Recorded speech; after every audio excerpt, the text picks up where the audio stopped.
Oke, sebelum saya tanya ke Pak Surya Dharma, siapa yang akan mendampingi Pak Prabowo sebagai cawapres, saya ingin ke Pak Ahmad Muzani dulu menjawab program real apa sih yang sebenarnya dirasa sangat cocok dengan P3 yang bisa dijual ke masyarakat? Sebagai partai yang berbasis Islam, saya kira P3 sangat merasakan bagaimana kebutuhan masyarakat Indonesia yang mayoritas Islam ini menjadi sebuah prioritas, misalnya tentang ekonomi kerakyatan. Di mana bangsa yang mayoritas Islam ini harus ditingkatkan kreativitasnya, produktivitasnya. Saya kira keberpihakan pemerintah terhadap ekonomi kerakyatan itu harus betul-betul diwujudkan dalam berbagai macam kebijakan. Saya kira itu menjadi kebutuhan P3 terhadap konstituennya. Yang kedua soal pertanian, yang itu juga mayoritas bangsa kita adalah petani, dan itu harus betul-betul.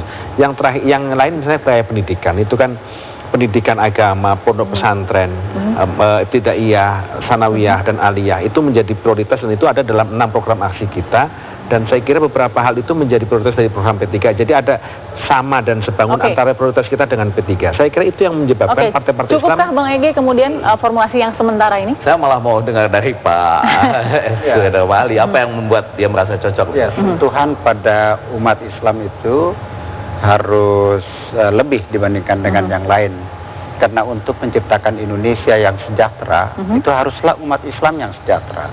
Untuk membentuk masyarakat Indonesia yang terdidik, itu haruslah umat Islam yang terdidik dulu. Karena umat Islam adalah penduduk mayoritas dari bangsa ini.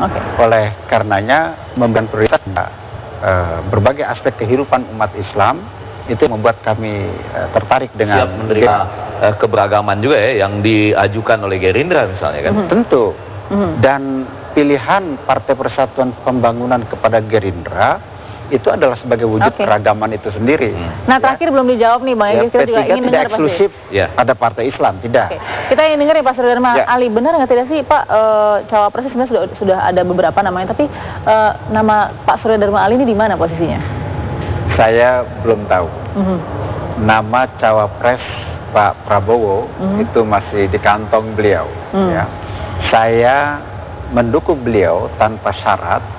Maksudnya adalah tidak lain untuk memberikan kesempatan kepada beliau untuk membangun koalisi yang lebih besar.